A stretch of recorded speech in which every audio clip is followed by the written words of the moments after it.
స్థితి నుండి నన్ను లేవదీసి నా దీన స్థితి యందు నన్ను ధైర్యపరచి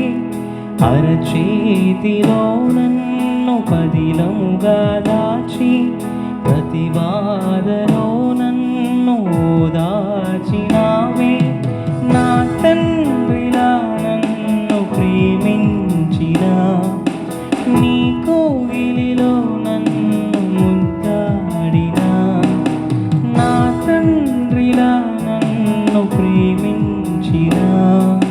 నీ కోగిలిలో నన్ను ముద్దాడిన నీకే కదా నా ఆరాధన, నీతో సదా